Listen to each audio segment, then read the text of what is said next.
Our email address and Facebook page are appearing at the bottom of the screen. It's checkmatewithkrishmal@gmail.com, or on Facebook, it's Checkmate with Krishmal once again. So do keep writing in. Once again, thank you, all of you, for because of you, the program has increased ratings, people are talking about it, and that just shows that all our very humble efforts to bring these great Sri Lankans to your doorstep is working. There is a demand out there, you're listening, and Sri Lanka is awakening. So thank you very much to all of you. We will see you again on Checkmate next week. Good night.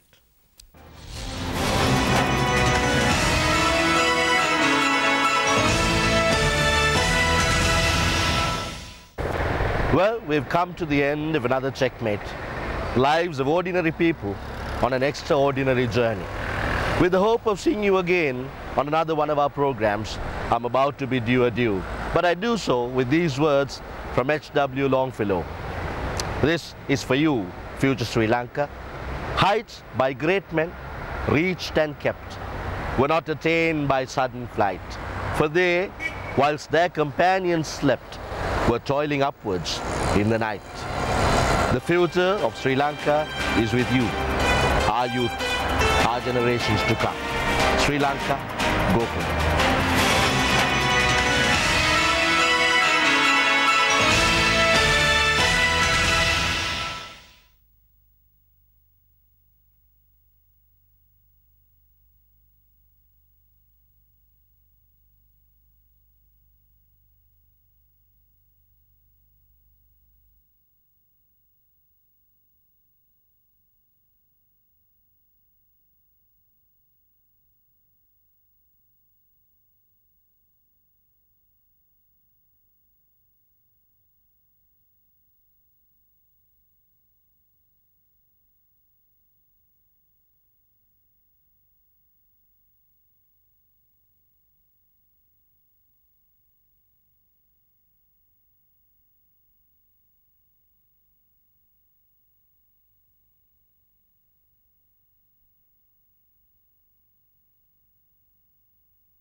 Sri Lanka is one united nation again and fast on its path to a new future. A future for which a generation of Sri Lankans have paid for dearly, some with the ultimate sacrifice.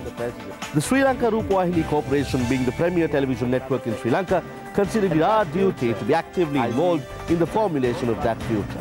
Thus, we bring you Checkmate, the stories of some extraordinary people who have gone that extra mile, set out that extra hour to achieve success in very ordinary circumstances, so that you too may be encouraged to aspire for such greatness. Checkmate, a new Sri Lanka, together we can.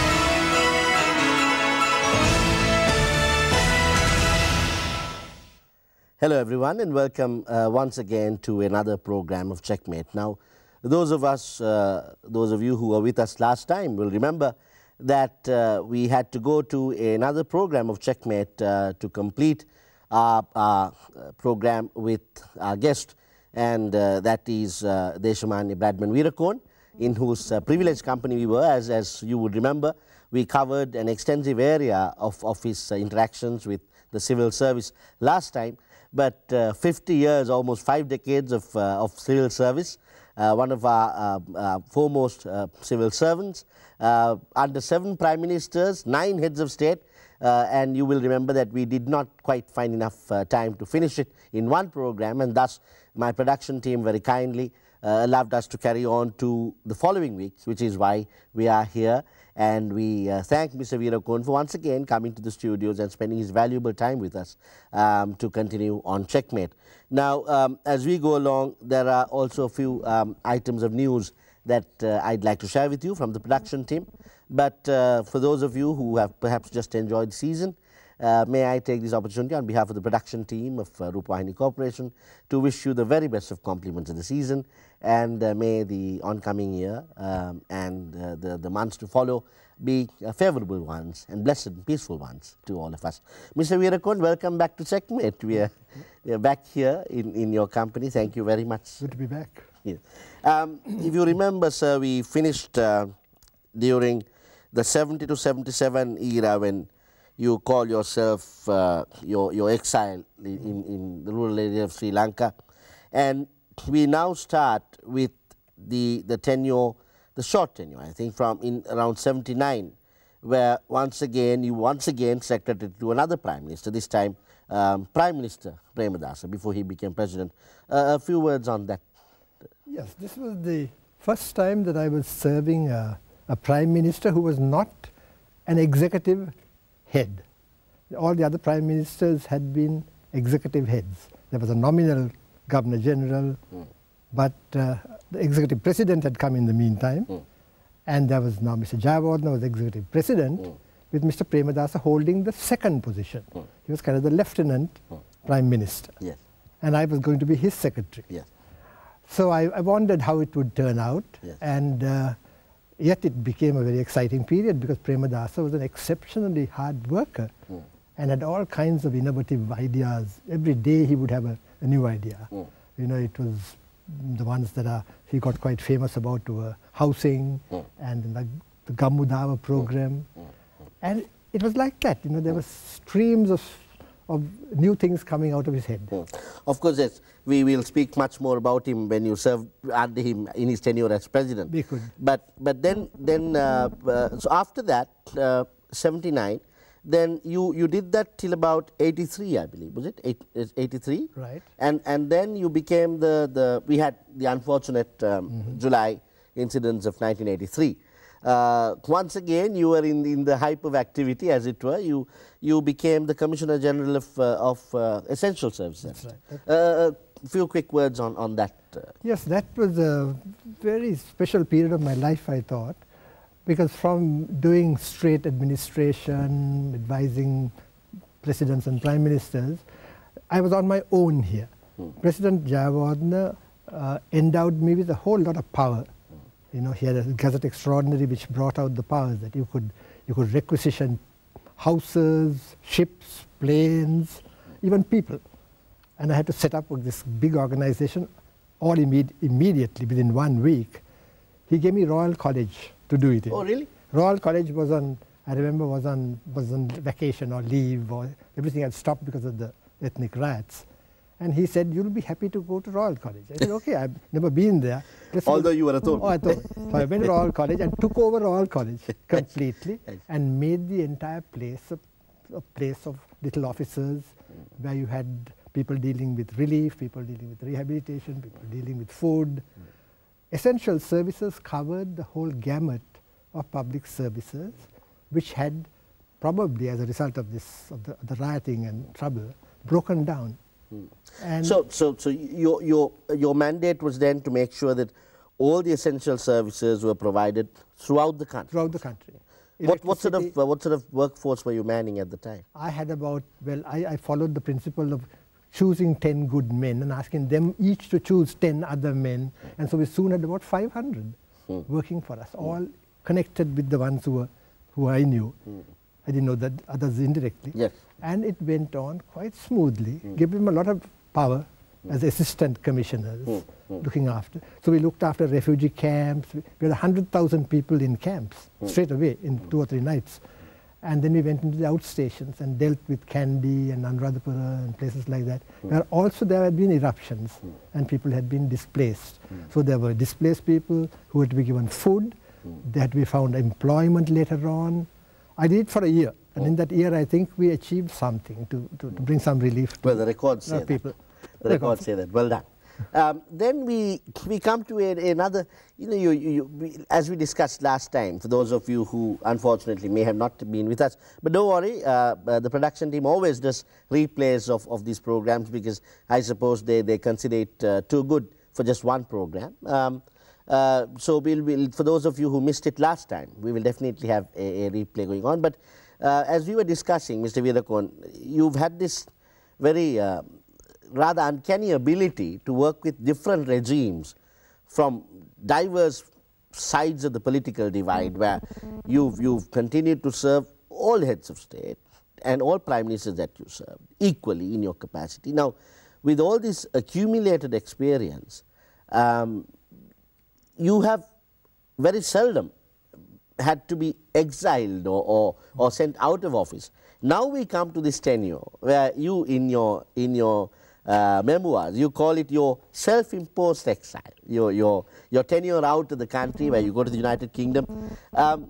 Tell us a few reasons. I mean, 83 you were the Commissioner in Essential Services, but then 84 you decide to go to the United Kingdom, or circumstances lead you to the United Kingdom, 84 to 89. What were those circumstances that surrounding your self-imposed exile, as you call it? I think there were both push and pull forces at work. The push was the feeling that maybe I had done a fair amount of service here already. I was getting a little tired of the relief and rehabilitation thing, because that was, results were coming, but it was slow work. And there were it would have taken a lot out of you. It took a lot out of me. Maybe it was a strain too. And the other was the fact that here was a job which really came into the area that I was very fascinated about. It dealt with population, family planning, women's empowerment through family planning, the whole human rights area of fertility and control and regulation and so on. So I felt I'll have a go. And I didn't think there'd be much chance of my getting it, but finally I was selected. So what was his position exactly? It was called the Secretary General of the International Planned Parenthood Federation. Right. It dealt around the world with Planned Parenthood programs, and this was the chief executive of that organization. Going to run a budget of about $100 million and so on. Quite something. So was that also another breakaway of the UK's public service, as it were, or was it an independent or a self-governed organization? It was a self-governed organization. It was an NGO. And so I got a taste of, and a sense of working for an NGO, yes. But having to work a lot with governments, because the governments were the donors to this yes. thing. So you had to work with the UK government, the USA government, the Chinese government, the Russian government, the Japanese government, and so on. So it did help me, having had some experience with government, and working with the ministers and so on, I was able to access those ministers quite easily.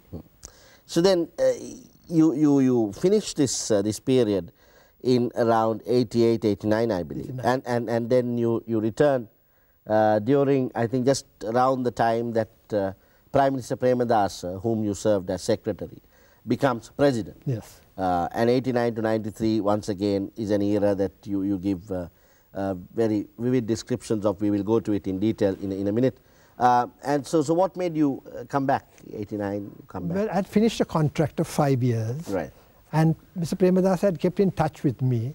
And occasionally told me, now when you finish, you must come back. And I didn't know what I was going to come back to. Yeah. And actually, when I came back first in 89, he had no other job to offer me but chairman of Air Lanka. I see. And I did that. It was actually chairman and chief executive. Yes, so chairman, CEO. And CEO. So both were together. Now it's not like that. No.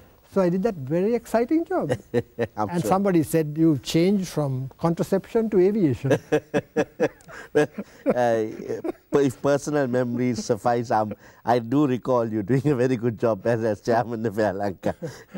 But then getting on to this tenure of President Premadasa, 89 to 93. Now, as I said, you take great pains to describe several attributes of that presidential tenure, just like you do of the other leaders that you've described in your book.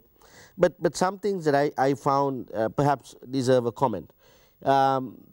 You speak of an elitist campaign that was around the time to, whilst he was running this tenure of presidency, that he always had to, whilst championing several problems, that there was also an elitist campaign within the party itself that he had to deal with. A quick word. I think he always felt that he didn't show it very much because he tried to go over it. But I'm sure in his mind he felt that people who would come from another background of different to his, different education or different social class or whatever, were feeling a little bit like this about him. How was this man in this position of real power and real superiority? And I think he felt that that was going on. He was always on guard about that. But having said that, you also say that it's at page 223 of your book, you say when years later, in 1991, when Premadasa was president of Sri Lanka, I was an advisor on international relations. I wrote a short book on his life, which is published. He had a complex personality, and then you go on to describe his birthplace and his marriage and the. But then, what is interesting is, I found Premadasa strongly patriotic, totally enamored of the richness of the country's past heritage, and greatly influenced by the writers he had read in his youth, like Piyadasi Sirisena, the other nationalists.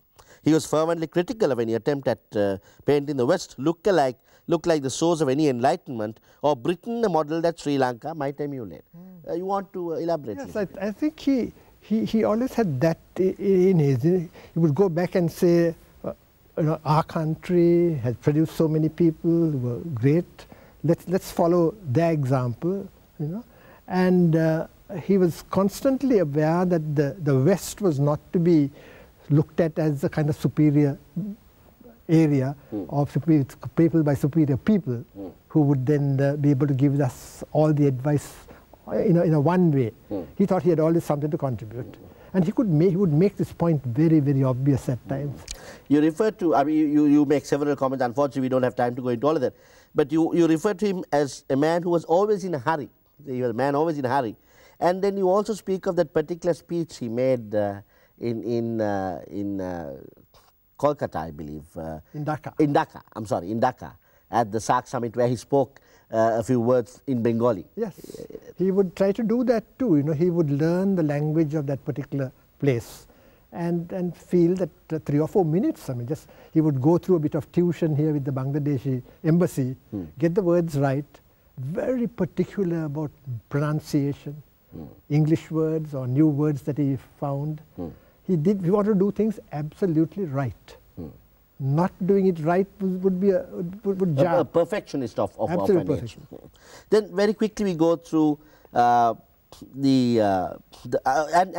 of course, once again, it perhaps is a misfortune of our country. Over several years, several leaders, not necessarily leaders of the country itself, but all sorts of leaders have been victims of assassinations, losses that this country has suffered of great many great Sri Lankans who could have gone on to do much prematurely. And once again, you were faced with a situation where in the middle of a tenure, President Premadasa was assassinated. And that brings you to the tenure of President Wijayatunga. A quick word on that assassination and then how it all revolved. The assassination itself was quite, it's difficult to take because one couldn't understand why it had happened.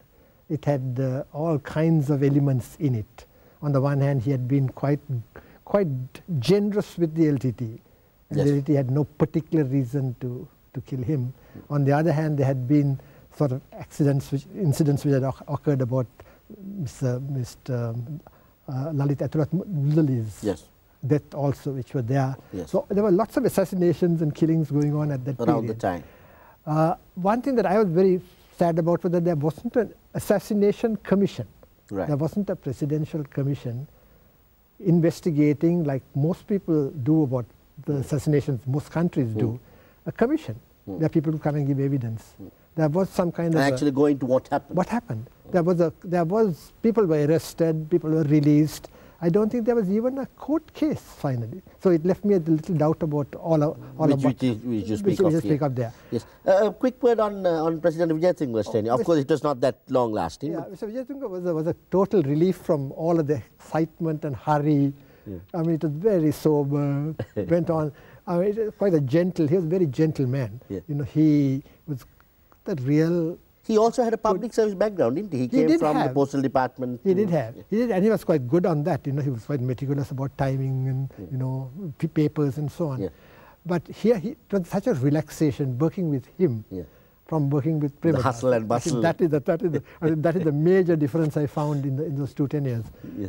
And then there was 1 year of him, and then the elections took place. Yes. Once again, even to President Wijayatunga, you were advisor on international affairs. I was in the presidential advisor. Then you come to this tenure where we had this very strange coexistence scenario of an executive president, President Kumaratunga, Chandrika Bandaranaike Kumaratunga of one party, and Prime Minister Ranil Wickremesinghe elected in the legislature as Prime Minister from another.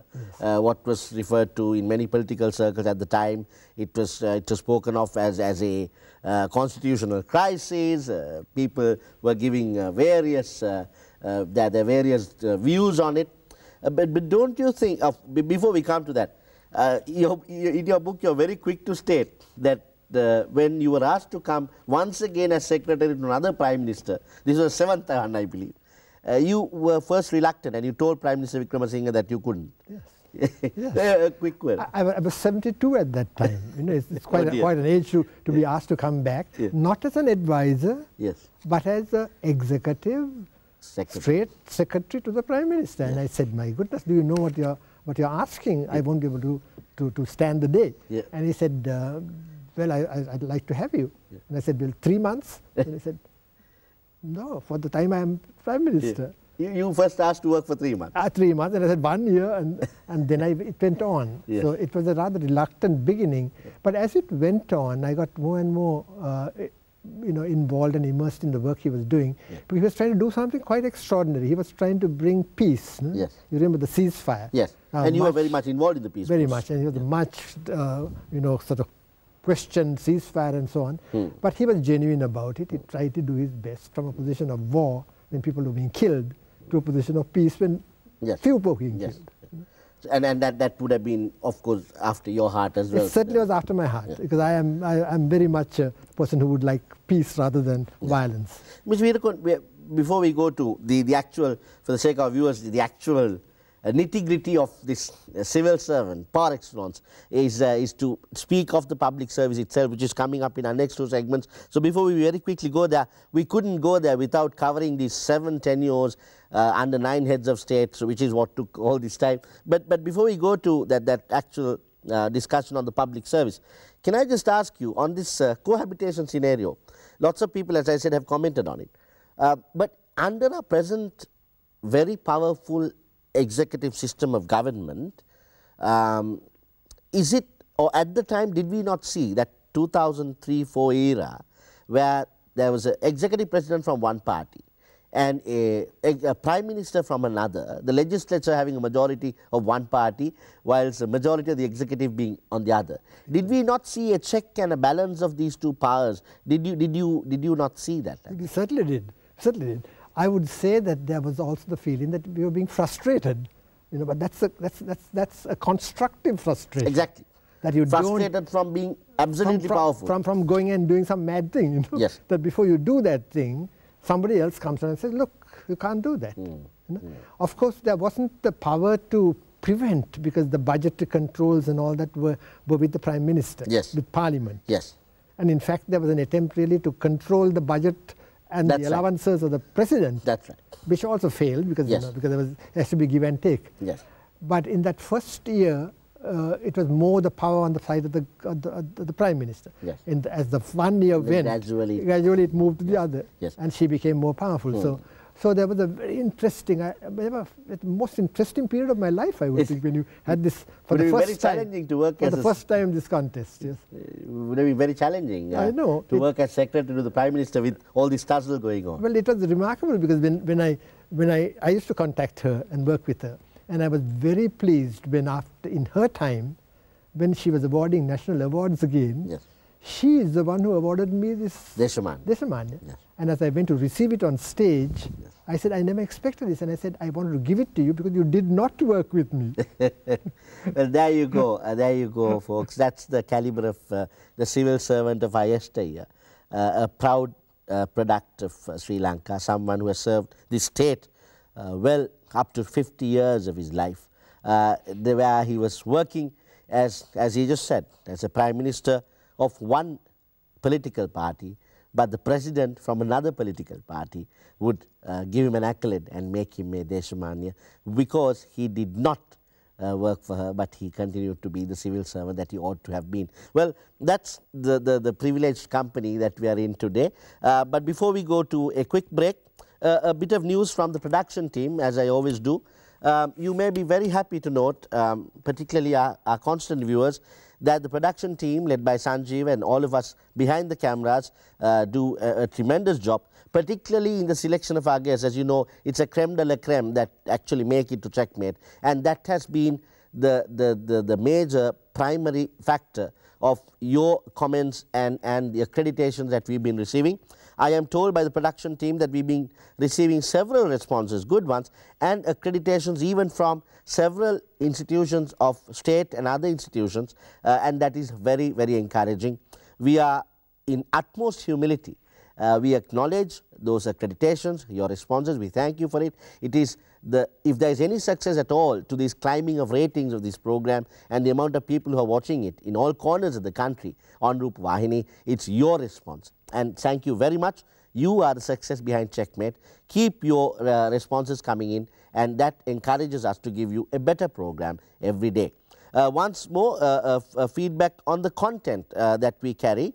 As you know, we are mostly policy based in what we discuss, because it's very much in the ethos of Checkmate in this mode to build a new future, build a new Sri Lanka. After the 30 years of a cancerous conflict that we've had, we bring you all segments, all stratas of the professionals to the studio so that they can interact their experiences and their lifetime's achievements with you, so that you may be encouraged to aspire, to emulate them in whatever that you do in the building and the forging of that new future for Sri Lanka. And your comments coming in suggestions, that particularly on Facebook, most of you have been very encouragingly putting your comments on what you would like to address, and that we use to select our guests. So thank you very much. Keep joining us on that dialogue on Facebook, and our email address, which is appearing at the bottom of the screen right now. And also, I have some good news for you. We will soon be online. Some of you overseas who do not have coverage of Rupavahini have been asking us when we are going online. Well, we have some very helpful Sri Lankans in the United Kingdom who are working on that at the moment, and very soon we will be able to give you the links on our Facebook and email page where you can watch past programs and present programs of Checkmate online via the World Wide Web. And another quick news from the production team. We have several requests for repeat programs and past programs. Those of you who have missed the past ones, excuse me, and I am told that very soon there will be a facility available for all of you to purchase past programs of Checkmate on a DVD or VCD format from the marketing and sales department of Rupavahini at a very nominal cost. So keep looking at all of that. We'll be putting up updates on our Facebook page and on email. Keep following us. Thank you very much once again on behalf of the production team for your response. We are greatly encouraged by it. We are in very humble fashion, we take pride in your response, which has been the contributor of our success. We'll be back with Deshamanya Bradman Weerakon after a very short break. Don't go away.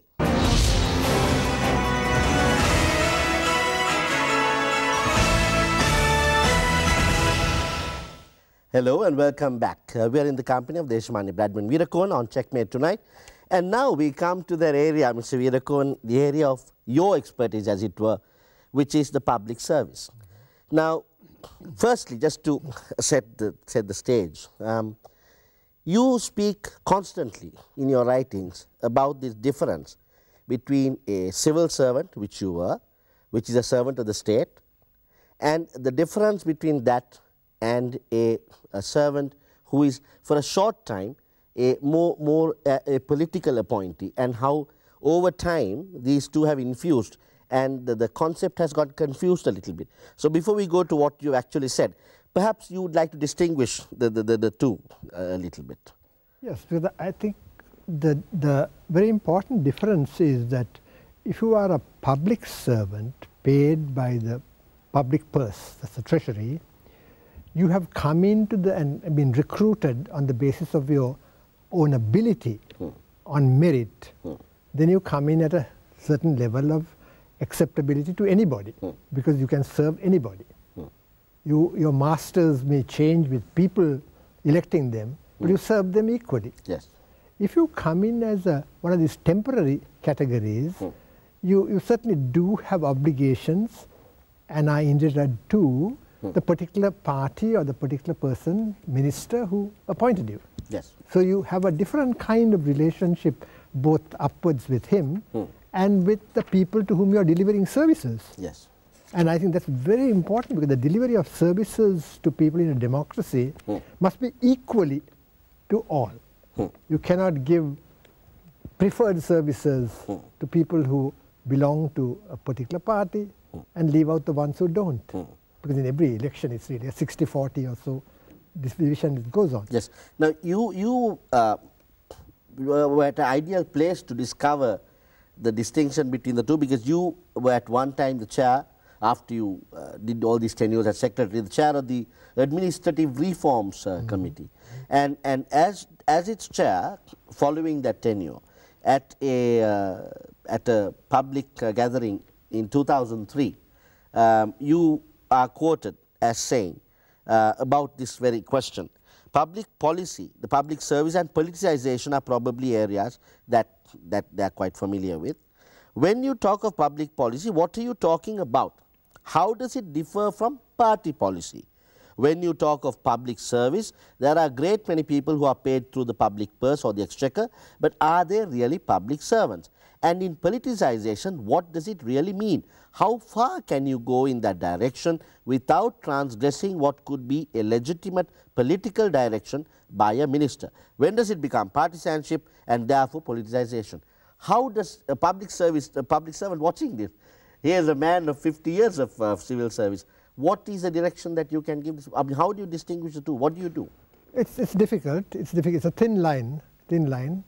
But public policy would be the policies which are determined by a government, they are the ones who are elected, and how they want to see the direction of health or education or whatever social services or whatever subject area they're dealing with. So there's a policy on that. But that policy is well known. Now, the implementer of that policy is the public servant. And the public servant, in doing so, uses the discretion that he has, the knowledge that he has, the background that he has in implementing that. If the politician gives him directions on those matters, then of course there is going to be an intrusion of the policy level people into the implementation level. And I think that is the danger that one must try and avoid. Yes. And that is what the public servant must also be up against, and must know at this point. He must be able to tell his minister, look, sir, that is an area which I think you should leave to me. Some may agree, some may say, you just do what I want, in which case then he's caught out. But this is the distinction between the often confused distinction, if I may, between a public servant and a government servant, because the state service or the public service, these public servants go on forever until they retire. Whereas governments are elected for a particular time, and governments come and go. So the often misunderstood quotation, if I may, where a public servant even identifies himself as a government servant. You are actually not a servant of the government, you are a servant of the public. And the citizen, like you said last week, it is a citizen's best interest or the country's best interest that you must put before the political interests of I think that's very important to keep that in mind. That the government, if you call yourself a government servant, you are a servant of that particular political party, which is for a time being holding a position of trust until the next election. Yes. I think it's very important that you bear particularly if you are thinking of an election period. I used to think of these election periods as being a real period of truth for the public servant. Yes. You are in a position, if you exercise your care and do it correctly, to see that the people's will is reflected in the result. And that result may throw out one government and bring in another. And in fact, in the past, in the time when I was a civil servant, it has done. It had happened. But you continued. That's Exactly. what we were at pains to discuss. Yes. Your 7 tenures under prime ministers, under 9 heads of state, despite the fact that governments change and regimes change, you continue, which is why you become the ideal guest on Checkmate.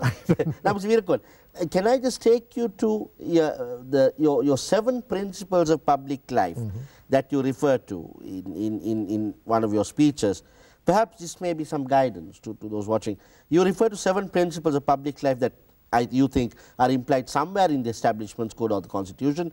These are, for a public servant: selflessness, integrity, objectivity, accountability, openness, i.e. transparency, honesty, and leadership. You want to comment on, I know that you can't comment on everything, but comment on a few of these. Particularly, let me take accountability and transparency, the openness. You know, those are things which really are part of the public service character, that everybody is accountable. A public servant, if you look at any legislation, you find that the legislation refers to the action being done by a public servant. You're either the land commissioner or the government agent or a commissioner of housing or the commissioner of elections. It's not the minister. That's right. It's not the minister. It's not such and such is done by the minister. It's done by a public servant. That public servant then has to carry out that, and he can become accountable. He is the accountable person. But if he's being told to do something by somebody, then he's being accountable but actually hiding it for somebody else. Yes. Yes. Thus making it arbitrary or unreasonable. Arbitrary and unreasonable. And transparency also comes into the same thing. Because transparency can only be done when you're absolutely clear that what you've done is beyond any question. Yeah. It's open. It's an open book. I did it for these reasons. I chose so and so because he was the most qualified, not because I was told to do that by somebody else. But what experience can you give the present public servant watching out there who may very well want to do what you're just advocating? I mean, it sounds fine, it looks great. From your experience, your extensive experience of 50 years, that line, that thin line that you described, what practical advice on all these, your 7 principles of public service, can you give this public servant when push comes to shove, or when that decision must be made in favor of the public and the minister that you serve? What practical advice can you give them in making that decision? I think you have to realize, and you have to tell them, show the minister that you are prepared because it is his command to do it, but you want to get it in writing. You have to put those little blocks in the way. I'll do it. You can't but do it because the man wants you to do it. But please put it in writing, so that at least that's an accountability of why you did it. Most people, unfortunately, what happens is that after a time, the public servant is also caught in this web. He finds it more convenient to just follow the line. Say yes. Say yes, and it's yes, minister. I would suggest that once in a way, you say no, minister. Once in a way. I mean, just to indicate, all right, you get through in this case, but not in the next. And in the next case, I'm going to resign. I'm going to get out. I'm going to ask for a transfer, do something. To establish that you are a public servant, a servant of the public. And you're accountable. It's not that you're going to force some point. You're accountable for your actions. That's why you're there. That's why you got selected to the post. So it's very important that at some point, and I know. It's the public that pays you. The public pays you. They pay taxes and they pay you. It's not the minister who pays you. So somehow you got to make that point. And if you do that, you'll have a better public service, you'll have a better country, and a better government, and so on. Yeah. Well, there you go. A very quick break we're going to right now. But these are the golden words to the public service, which I'm sure will go a long way towards the building of our new country, the new Sri Lanka, back to its pristine glory that we want to build, that we want to get to, and which Checkmate is very much on board with. So we'll go to a quick break, and we'll be back with you shortly.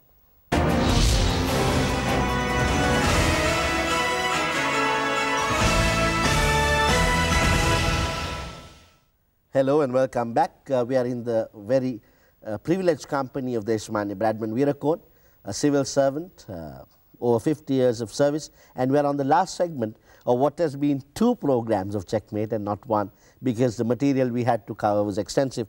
Mr. Weerakon, can I just take you, perhaps in lighter vein, I can bring you to this question by referring to the famous BBC programs of Yes Minister and Yes Prime Minister. There was this figure, Humphrey, the civil servant, and he had been serving just like you, perhaps he looked a bit like you, like you. He had been serving several previous ministers and prime ministers, and Humphrey was, you know, the member of the old boys club. He dined with his fellow civil servants, and he, although at every instance he'd say yes minister or yes prime minister and walk out, ultimately it was what Humphrey knew was public policy that was carried out, not what the minister wanted. Now, on that lighter vein, can I just bring you to this question that you address in your writings?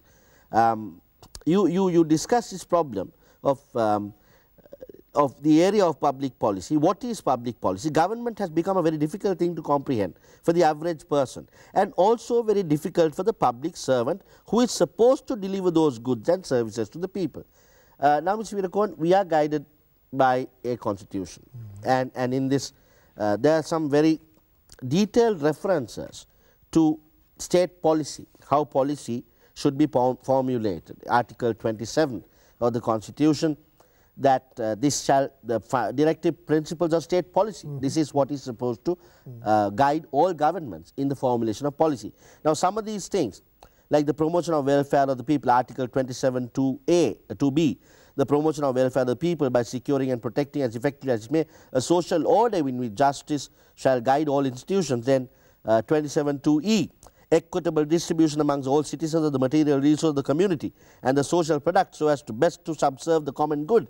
Then Article 27 sub-article 7, the state shall eliminate economic and social privilege and disparity and the exploitation of man by man or man by the state. Now, these are very noble principles put out in a constitution.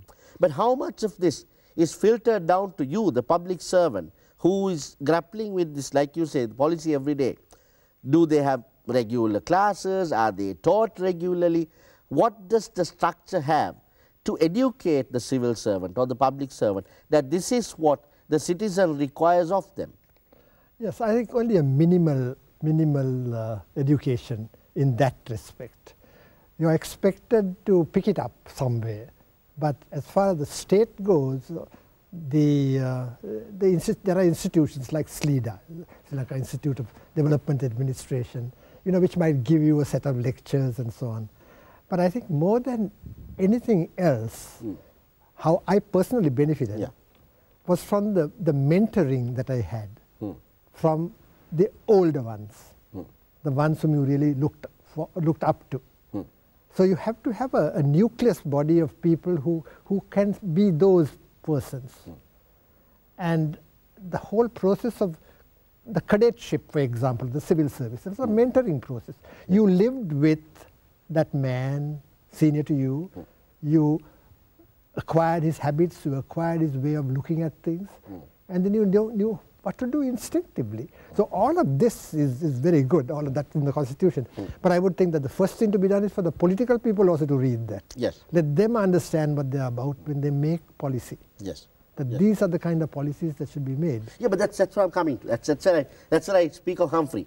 Okay, now we have a situation where to rapidly change the political figure that is elected is another process, and that's personally not the subject of our discussion.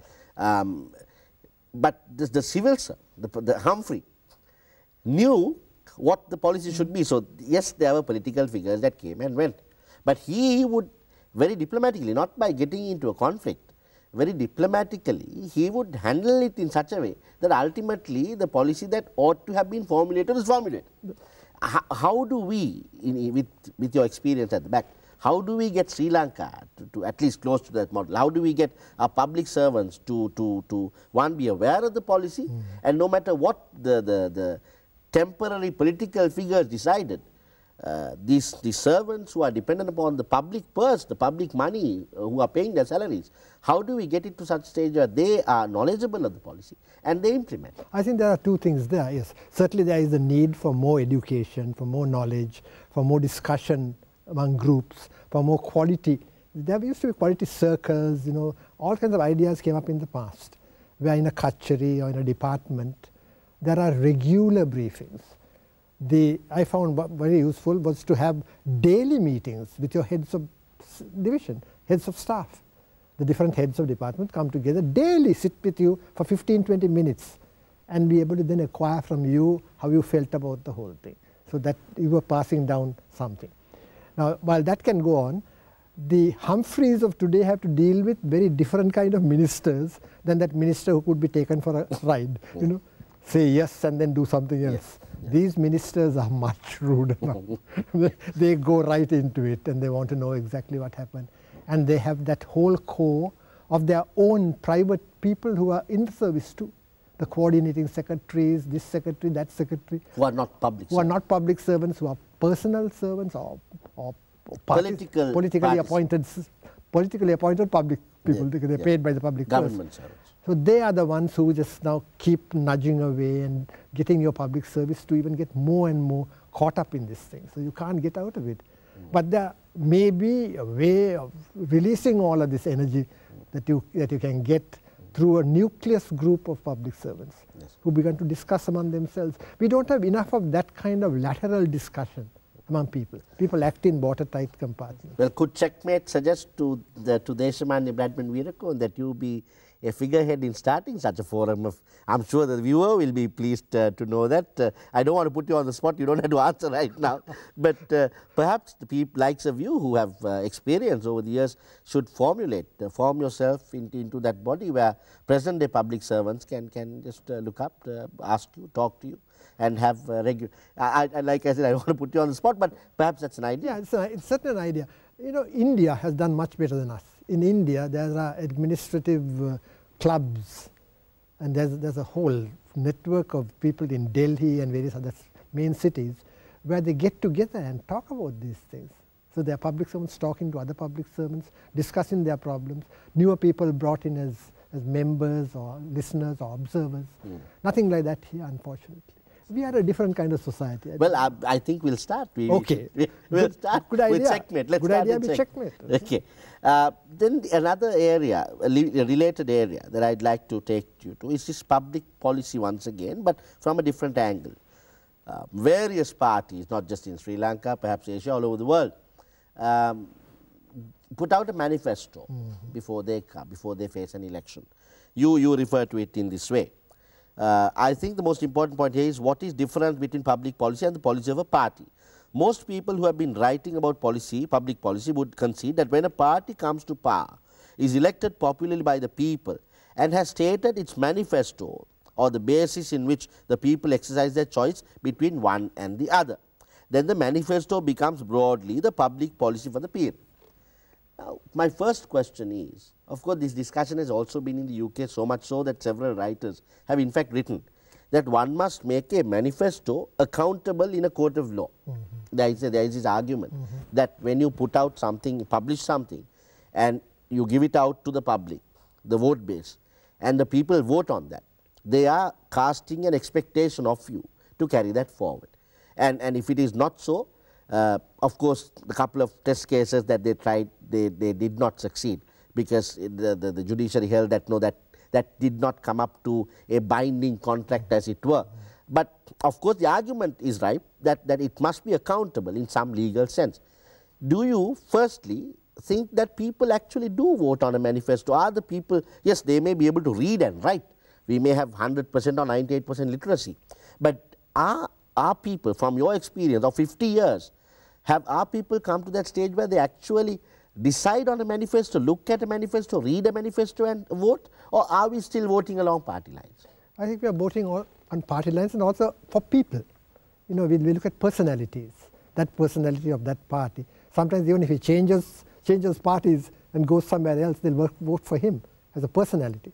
So we are very much centered on the individual and not on the party. We are not certainly can always say, well, that's their manifesto to get in. And even the political people sometimes say, these are manifesto only to get in. I mean, after that, we're not going to worry about too much about the manifesto. Manifestos are like that. They haven't got that sacredness which you imagine, which one imagines they have.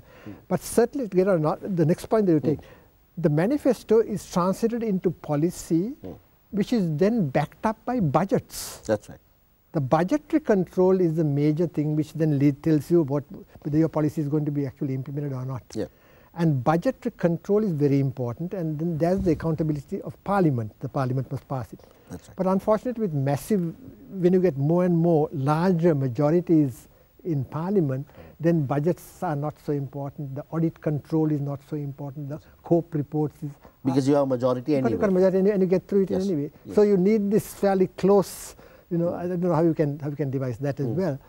But the budgetary control is also I think, nullified or minimized by the fact that there are other sources of money. Yes. Other funds. Extraneous of the central budget. Extraneous of the central budget, which supplementaries and various things, which can also confuse the picture. So you're moving away from being able to strictly say that my policy, backed by money, and the money has to be voted by Parliament and so on. Yes. This voting by Parliament, I quickly come to that, but on your manifesto aspect of it, so where does the public servant come in? Is the public servant of course this goes back to your early arguments, the public servant must be brave enough to say so, but can the public servant take up the manifesto and say to the minister or the prime minister or whoever, that's no sir, but this is what has been proclaimed on the manifesto and this policy goes against it. Is there such evaluation done by the public servant? Some people do. I mean, there's a lot of variation in that. There might be some person who has a good relationship with the minister and he says, look, minister, it always has to be done in a negotiating way. I mean, not confrontational. Yes. And then maybe some possibilities there of a change. Sometimes it's a parliamentary opposition which can then come up and say, look, this is not what you said, and you're moving from it. So there can be an amendment to the law. There could be. Yeah. But I think back of all that, there must be a good media. These things can't be in isolation. To be highlighted. We have to highlight this. The media, what the media can do in support of the public services, therefore, then the two work together, as it were. But if the media works with the political people, as very often happens, then you have a confrontation which can't be bridged. Yeah. Can I quickly, before I allow you, we always do this to, I guess because you're selected by the production team because of the wealth of experience you carry, and we want to allow you your 2, 3, 4 minutes to speak to that future professional of your area, to speak to them. But before I go there, the budgetary control that you spoke of, I'd like to just, if I may, cast a different angle to it. Sovereign power of the people, or the Sri Lankan or any sovereign power of the people, because we can't go to Athens and Sparta in our history, where everyone takes a turn at the deciding policy, is now which was earlier direct democracy or participated democracy, has come to a representative democracy where some of us actually go to work and earn money, and some of us elect some people to go and do that for us. Now, once a year, they bring a bill called the Appropriation Bill, which is actually how you decide on the wants that are unlimited of that country with the limited resources we have, because all of us, like in Athens and Sparta, can't be seated under olive trees and deciding policy. We send a participatory representative, an elected member, to go and decide that for us. A quick word on the public servant. When the elected representative becomes a minister or part of the executive, and he goes and contributes to the implementation of the budget, which is actually people deciding on how best we can use our limited resources with the wants of the majority within this year. What should the public servant be aware of, be concerned of, when they send their particular area of expenditure with their respective minister? Yeah, I think the optimum use of that money, to see that there is no slippage of that money outside. How is that checked? That's my question. Okay, you send a report, but unlike in UK, where there is value for money auditing, here it's just accountability auditing. If the bill matches the expenditure, well, that's fine. But is there a check on whether it's efficiently spent, whether it's economically spent, whether it serves the purpose? How is that checked? How does a public service deal with this? I'd like your thoughts on this. How after a budget is gone, after a year is gone, How does the public service check on whether what was allocated previously has been spent in the manner it was intended? Well, there's a budgetary control which comes in by the Treasury. There are people who would be looking at you, you know. There's the Auditor General. The Auditor General there are internal audits and external audits, all of which work towards seeing that that money was spent appropriately, efficiently, was not overspent. Can they check whether it was spent efficiently? That is the difficulty. That is the difficulty. Because that would depend a lot on the persons who are actually doing the job. Yeah. Who is the one who's supervising the contract? Yes. Is he getting a cut out of something, Yes. and then is he letting it slip? Exactly. All kinds of slippage. Yeah, that cannot be monitored, can it, under the present system? I mean, you will certainly check on whether it had been spent for the purpose intended. Yes. But beyond that, Yes. whether you actually, got the, whether the citizen got the actual value for the money,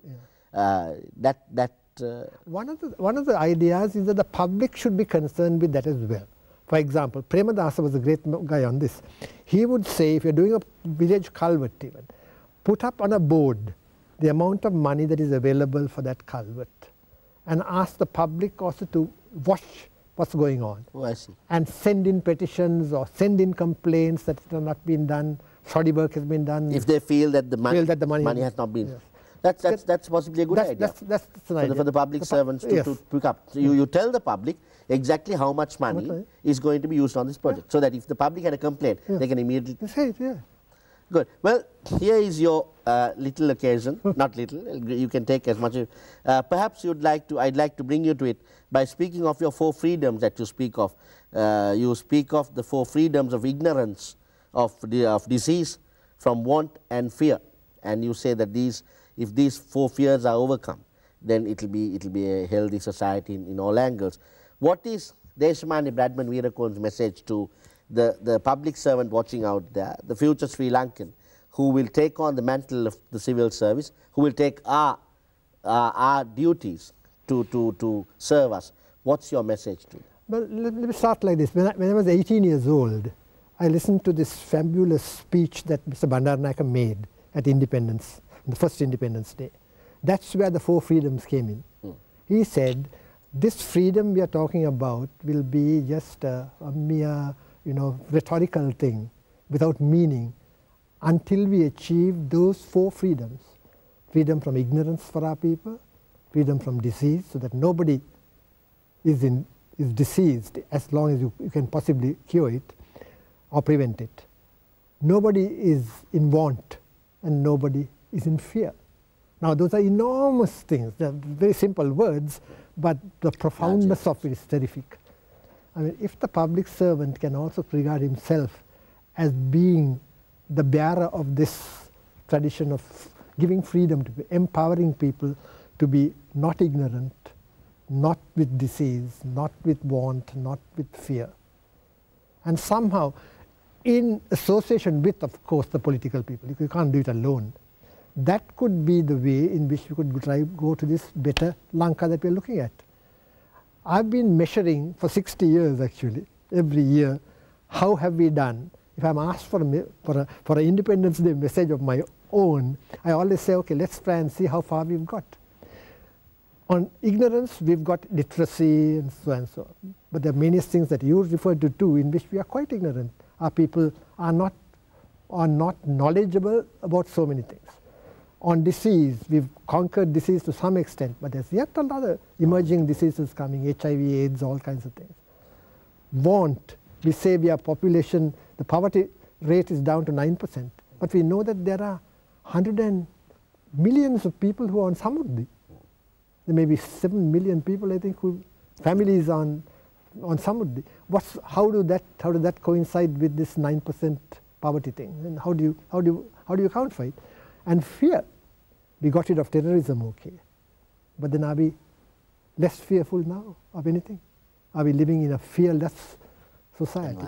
I think ask those questions continually, agitate with those questions in your mind. Don't agitate on the street, agitate those questions in your mind. Yes. And say, how can you contribute in your little way? Because little drops are the things that make this. That make the big stream. Yeah. How do you do that? Mr. Veerakon, it's been an absolute pleasure and privilege, sir, to have you at our studios. You've sat very patiently with us over 2 programs, not 1. You've shared the wealth of your accumulated experience with us, and to that, not just us at Rupavahini, I'm sure the entire country watching is grateful. Thank you for the wonderful service you've rendered unto Siaza and unto the citizen of this country. We take great pride in your presence, in the fact that you came and accommodated us in your very busy schedule. And I thank you, not just on behalf of the production team and Rupavahini, but I take your cue and I thank you on behalf of all our viewers as well. Sri Lanka says thank you, we say thank you. Aibon, sir. Aibon, thank you very much. That's great.